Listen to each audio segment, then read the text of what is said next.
2위 SSG를 역시 반게임차로 바짝 쫓고 있는 LG의 경기도 보겠습니다. KT와 어제는 난타전이 펼쳐졌는데요. 오늘도 역시 치열한 승부가 펼쳐지고 있었습니다. 복귀한 박병호가 1회 적시타로 먼저 한 점을 가져왔고요. 이어 2회 강백호의 적시타로 추가점을 얻어냅니다. 하지만 4회 이재원의 싹쓸이 3루타를 포함 대거 5득점으로 경기를 역전시키는 LG. 6회 말 현재 5대2로 LG가 석점 앞서 있습니다. 연패에서 탈출한 기아는 연승을 이어갈 수 있을지 궁금합니다. 삼성과의 경기 기아가 맹공을 퍼붓고 있습니다. 6회 말 현재 6대1로 5점 차 큰 리드를 지키고 있습니다. 마지막으로 두산 대 키움의 경기도 보겠습니다. 두산이 1회부터 넉 점을 가져가면서 비기닝을 만들었는데요. 2회 바로 석점 추격하는 키움이었습니다. 하지만 3회 김재환의 2점 홈런으로 추격 의지를 꺾는 두산. 한 점 키움이 더 추격하면서 6회 초 현재 6대5입니다.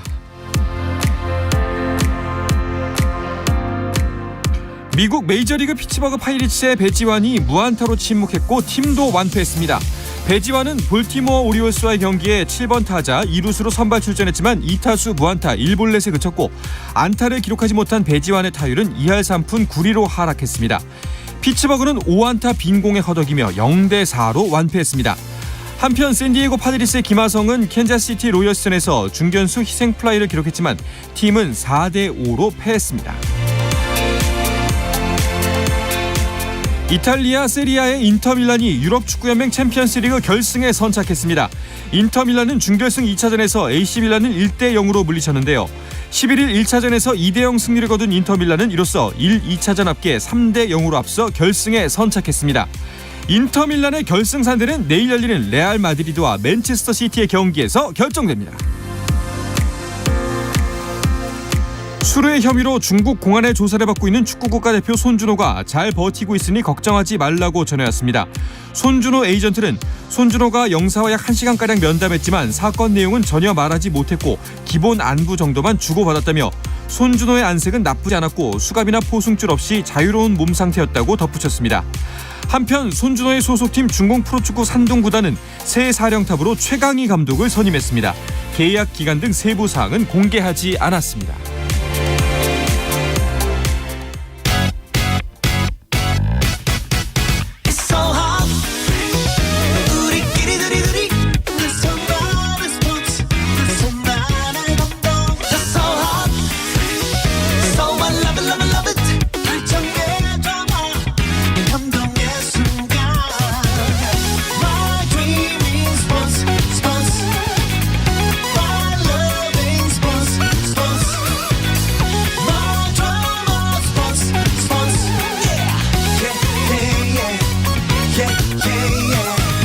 스포츠. Shout out to them people.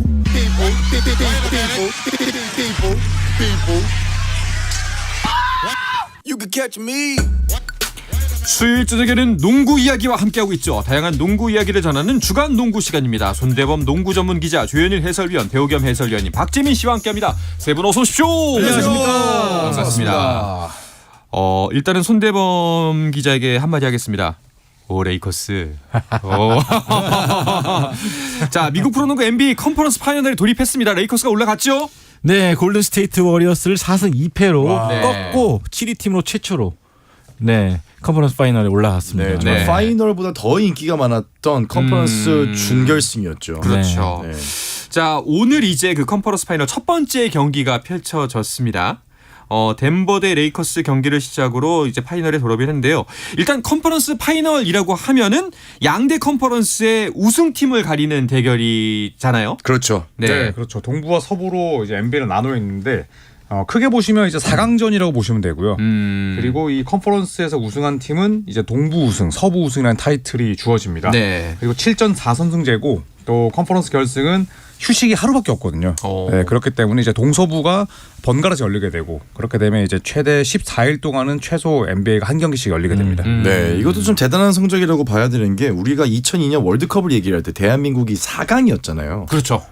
터키하고 저기 지금 이제 현 튀르키예인 국가한테 져서 4위에 머물면서 4강. 근데 그 4강의 역사가 아직까지도 그 유산을 이어받고 있잖아요. 그 정도로 NBA 컨퍼런스도 뭐 전 세계적인 대회까지는 아니겠지만은 네. 그래도 이 세계 최고의 리그에서 4개 팀만 남았다. 네. 이거는 정말 대단한 기록을 봐야 됩니다. 뭐 레이커스는 늘 우승에 가까웠던 구단이기 때문에 사실 새삼스럽진 않지만 네. 그래도 7위로 올라가서 늘 고 페이서스. 뭐 인디애나 같은 팀이 갔다면은 사실 아유, 굉장히 대단한 거죠. 역사적이겠지만 세계 이제 그럼요. 역사에 남은 유산이 되는군요. 인디애나 입장에서는 네. 4강이라는 기록이 만약 한 번이라도 썼다라고 하면은 그거는 구단의 역사에 남을 정도의 일이기 때문에 지금 내 팀은 정말 대단한 성적이긴 한 겁니다. 언젠가 일어날 그 일을 미리 축하드립니다. 아유 언제 일어날까요? 와, 이렇게 기고만장해질 수가 있나요? 세상에 레이커스 12위 할 때 정말 얼굴도 못 들던 사람이었는데 포기했다고 했죠 그때. 세상이 이렇습니다. 네. 자 일단 이렇게 해서 4강전이 펼쳐지고 이제 각 컨퍼런스의 우승팀을 상대로 전미 챔피언을 결정짓는 거잖아요. 네. 자 이제 그 양대 컨퍼런스 4강에 올라온 4팀 어떤 팀들인가요? 네, 서부에서는 덴버와 레이커스가 만나게 됐고요. 네. 또 동부에서는 마이애미와 보스턴인데 상당히 특이하게도 컨퍼런스 결승까지 왔는데 팀명 앞에 숫자가 8, 7 이게 이제 그러니까요. 8번 시드, 7번 시드라는 뜻인데 네.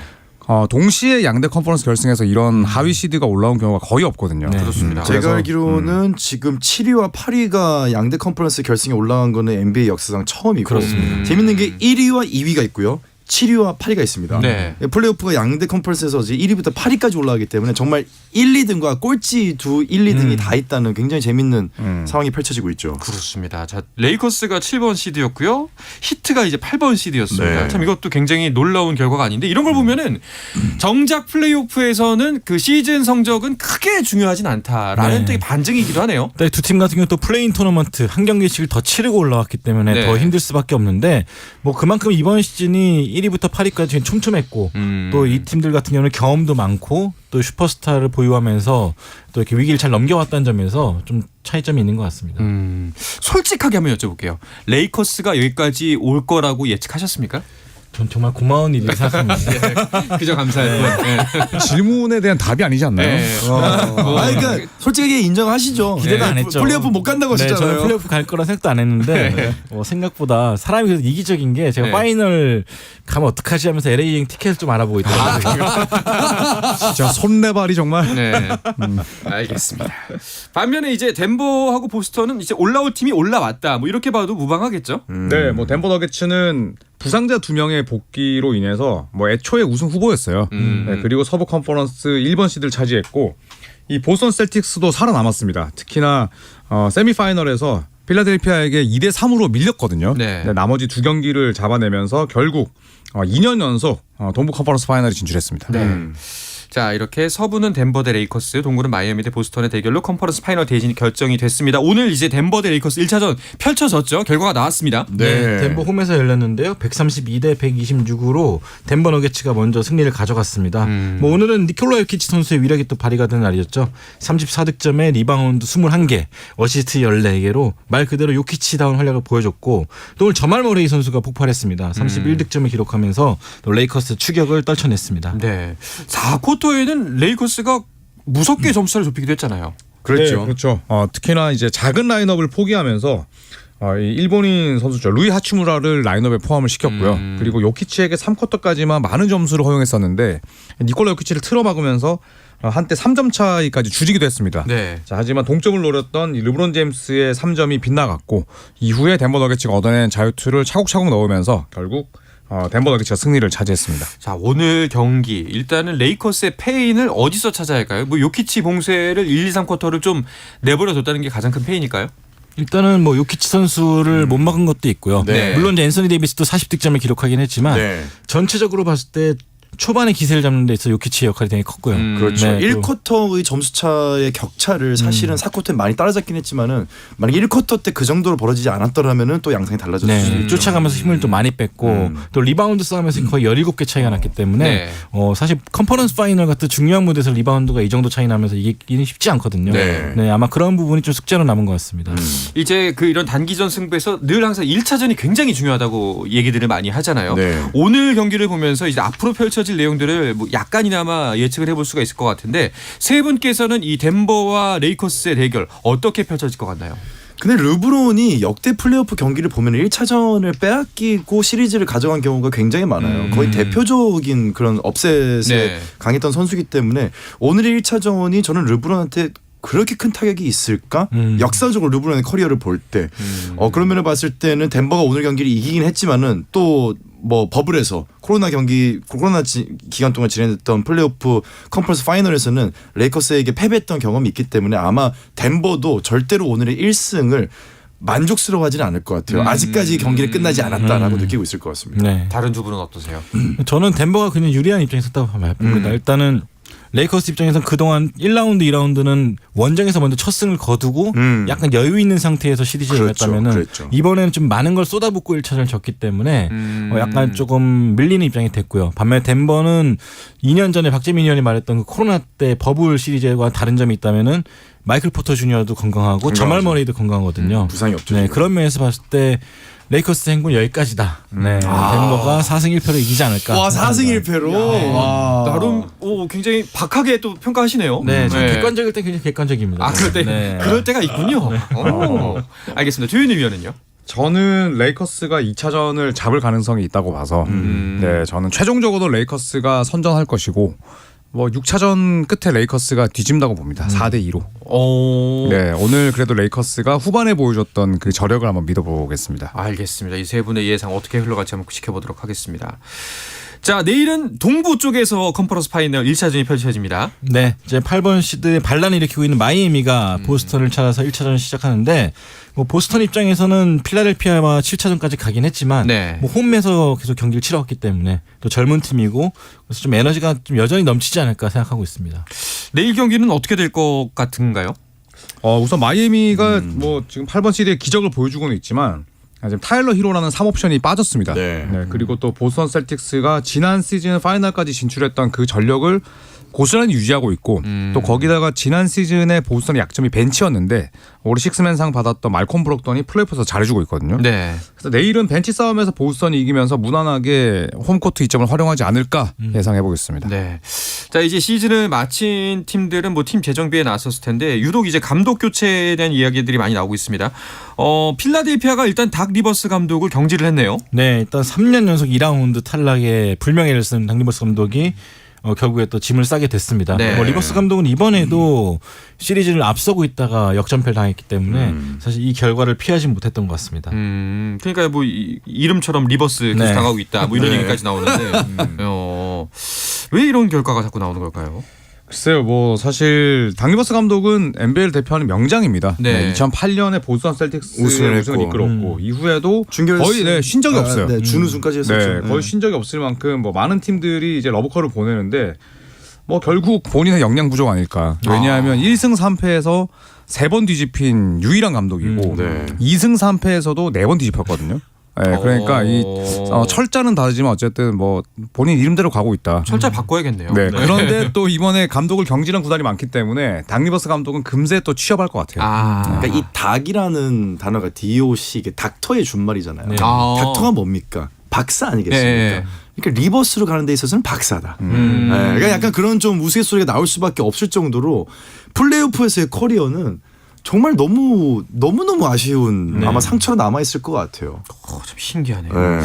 아까 말씀하셨다시피 이제 그 구단과 결별한 감독들이 또 있죠. 네, 뭐 최근에 이제 미러키 벅스의 이제 부데놀저 감독도 해고가 됐고 또 피닉스 선즈의 몬티 윌리엄스 감독도 해고가 됐고 그 공교롭게도 최근에도 승률 1위를 이끌었던 팀들 혹은 파이널까지 진출시켰던 팀들의 감독들이 모두 짐을 쌌거든요. 네, 그렇게 봤을 때 좀 아무리 성과가 좋았어도 우승팀이라든지 성적이 좋은 팀들은 오래 기다려주지 않는다는 것을 또 한번 깨달았던 그러네요. 역시 프로는 냉정하다는 것을 보여줬던 사례가 아닌가 싶습니다. 네, 많은 감독들이 이제 팀과 결별을 한 만큼 또 이제 새로운 감독들이 들어올 텐데 여러 가지 이야기들이 나오고 있죠. 네, 그렇죠. 이제 피닉스 같은 경우에는 지금 LA 클리퍼스를 이끌고 있는 터란루 감독을 노린다. 그런데 네네네. 뭐 클리퍼스가 이제 이 감독을 놓아주지도 않았는데 굉장히 좀 희한한 러브콜인 셈이고. 그렇죠. 네, 그리고 또 이 마크 잭슨. 저는 마크 잭슨이 기대가 네, 돼요. 근데 이분이 지금 미러키 벅스 이제 부데놀저 감독을 잘랐잖아요. 네. 경질시키고 나서 이제 감독 면접을 진행하는데 이분에 대한 평가가 상당히 안 좋아요.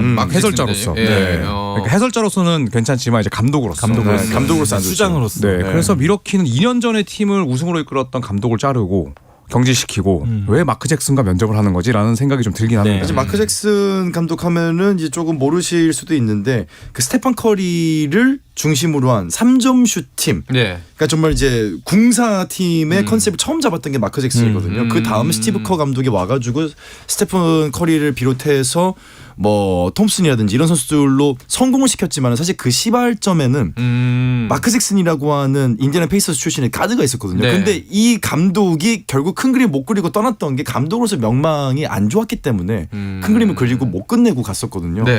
이런 걸 보면은 아 감독으로 다시 돌아올까? 사실 반신반의하는 분위기가 좀 있죠. 과연 진짜 갈 수 있을까요?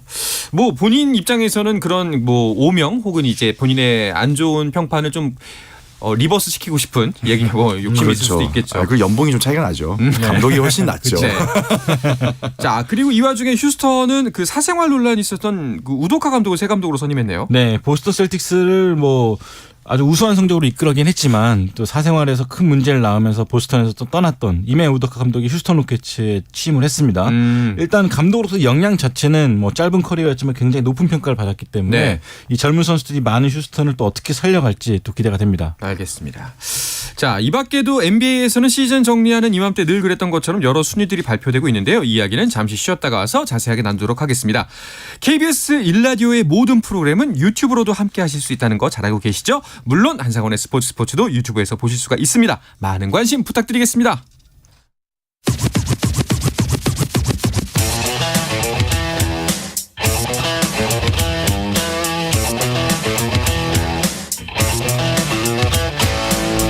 짜릿함이 살아있는 시간 한상원의 스포츠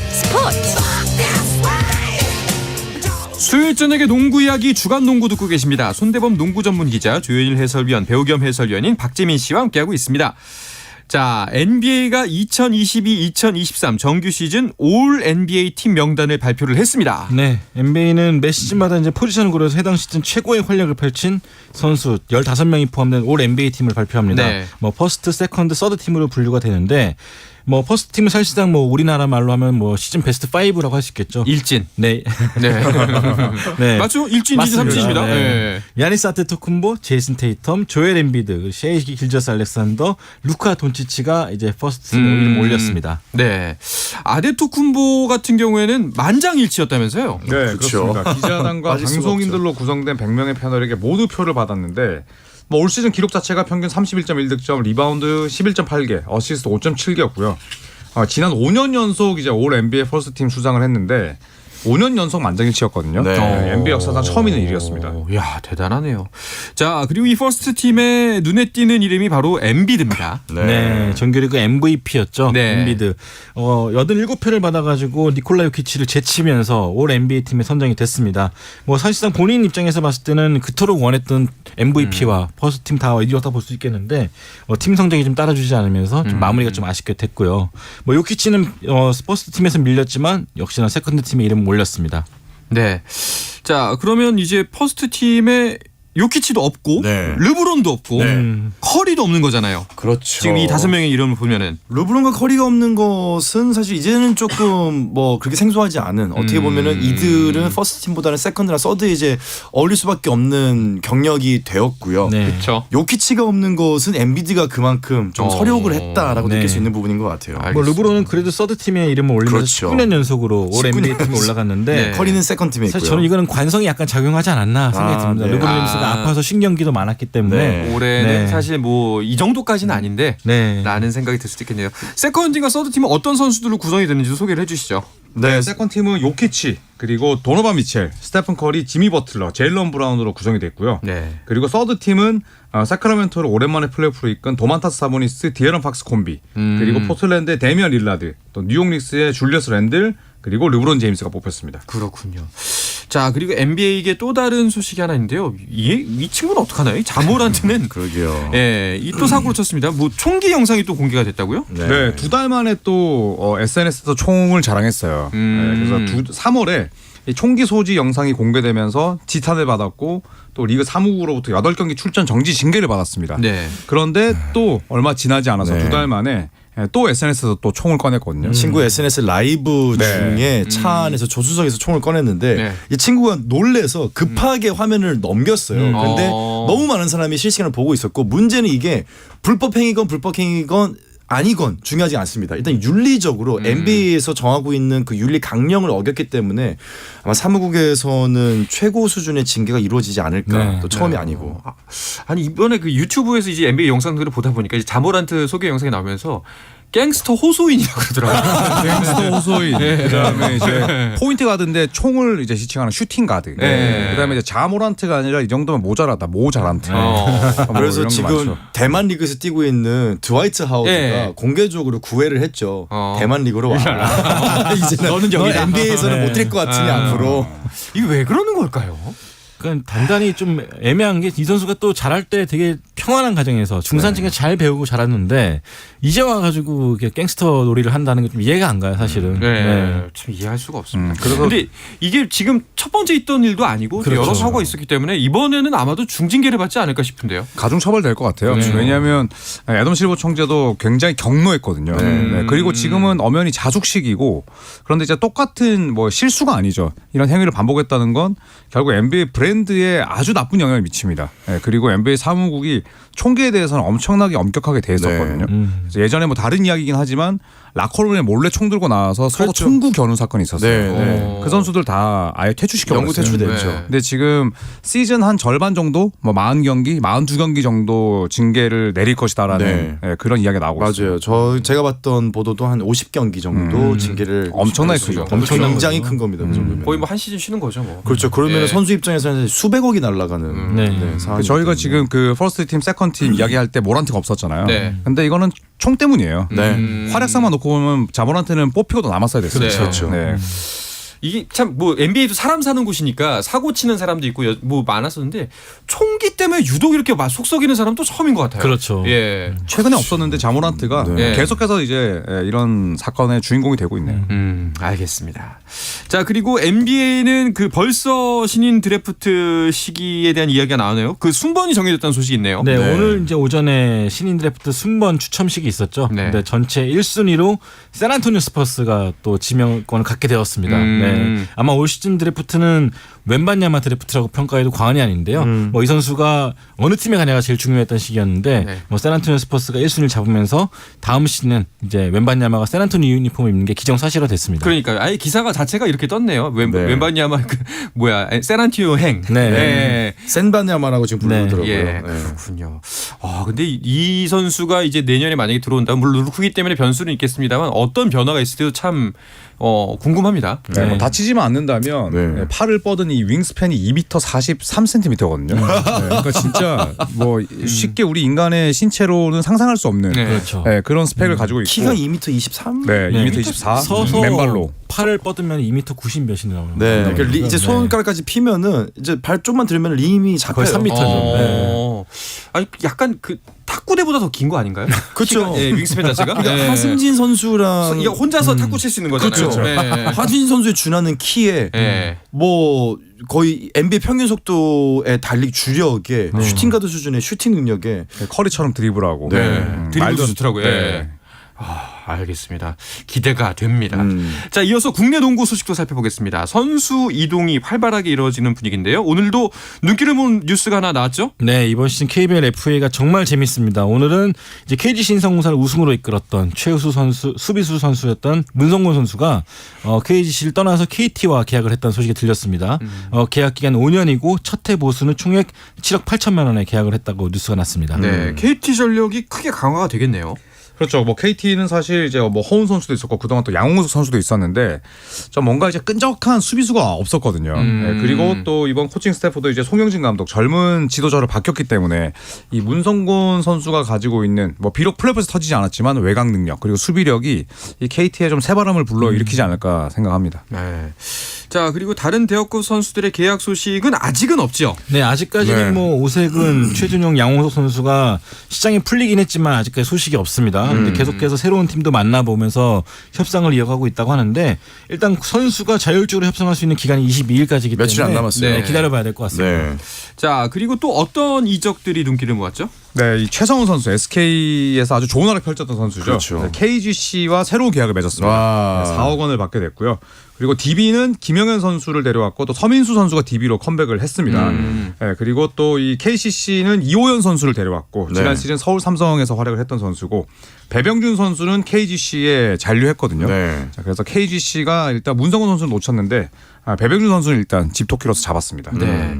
자, WKBL도 지금 이적 시장이 활발하죠. 네, 최근에 또 김정은 선수가 하나원키로 이적한 데 이어서 또 유승희 선수는 트레이드를 통해서 신한은행에서 우리은행을 옮겼습니다. 네.